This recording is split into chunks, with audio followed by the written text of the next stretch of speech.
नमस्ते दोस्तों, स्वागत है आपका अपनी यूट्यूब चैनल राजासन।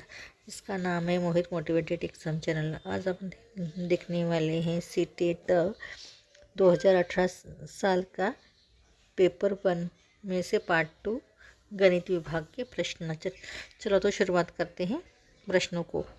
निर्देश: निम्नलिखित प्रश्नों के उत्तर देने के लिए सही या सबसे उपयुक्त विकल्प चुनिए। प्रश्न क्रमांक 31। प्राथमिक कक्षाओं में बच्चे गणित में क्या सीखते हैं? इसके आकलन का ध्यान किस पर नहीं होना चाहिए?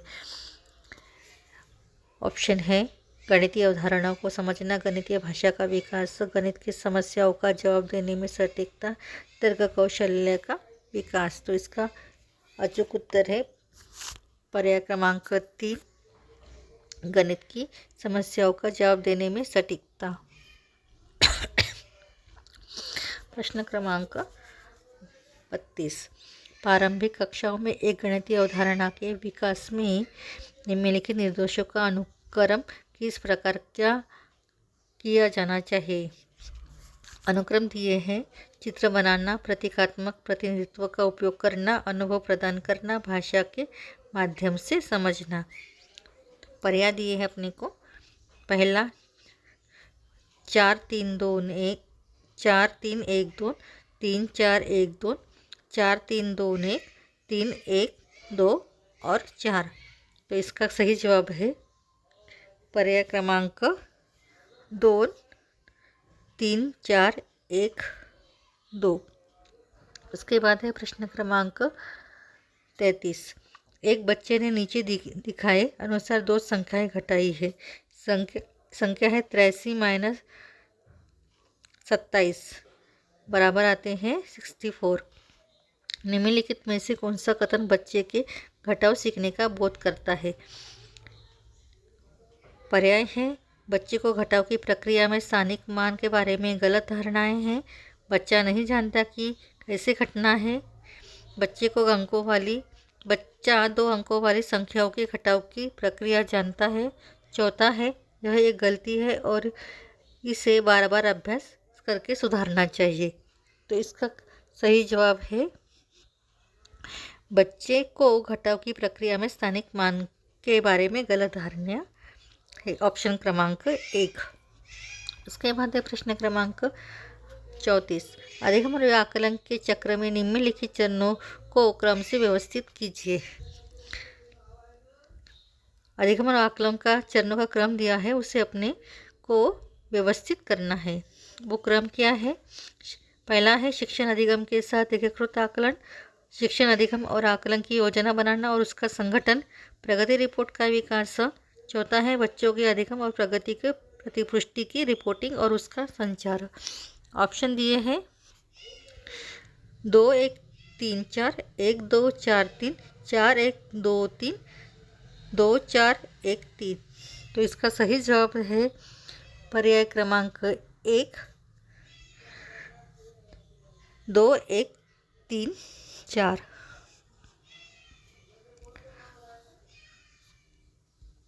उसके बाद है प्रश्न क्रमांक 35। रोमन अंकों का उपयोग आमतौर पर हिंदू अरबी अंकों जैसी संख्याओं के लेखन में क्यों नहीं किया जाता?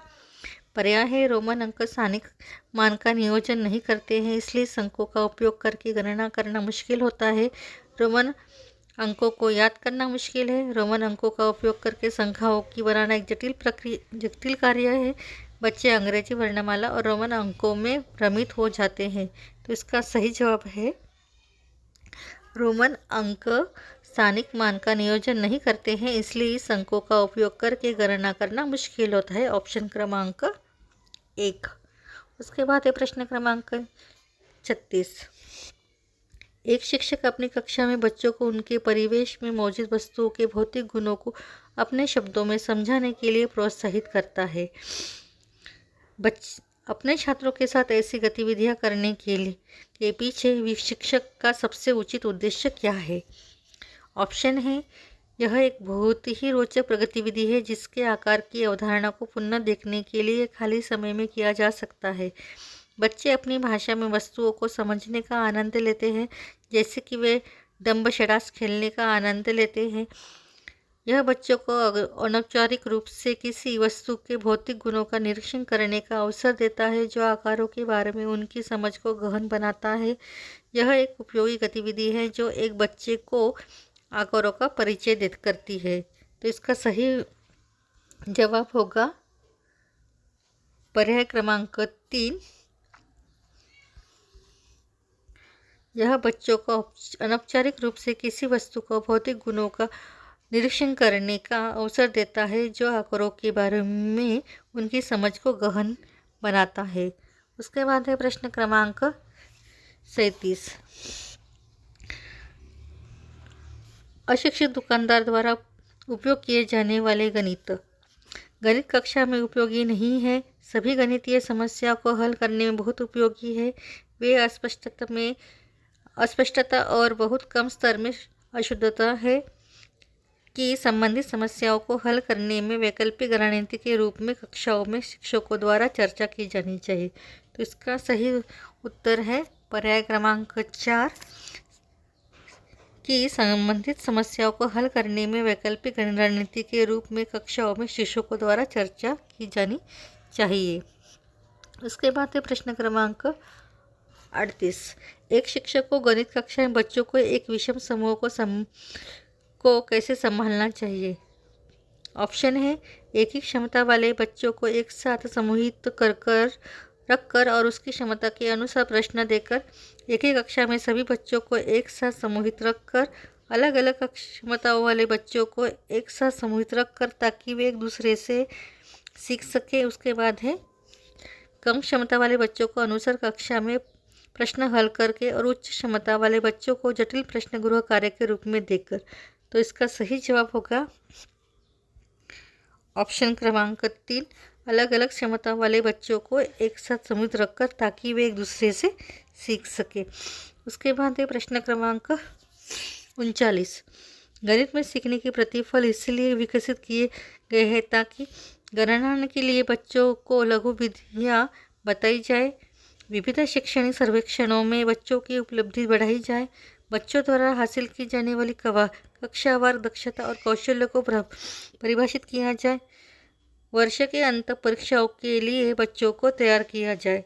तो इसका सही जवाब होगा ऑप्शन क्रमांक 3, बच्चों द्वारा हासिल की जाने वाली कक्षावार दक्षता और कौशल्य को परिभाषित किया जाए।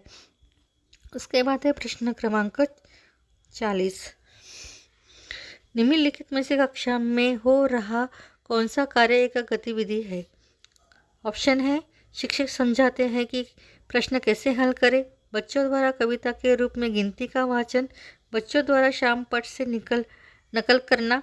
बच्चों का अन्वेषण में लगना।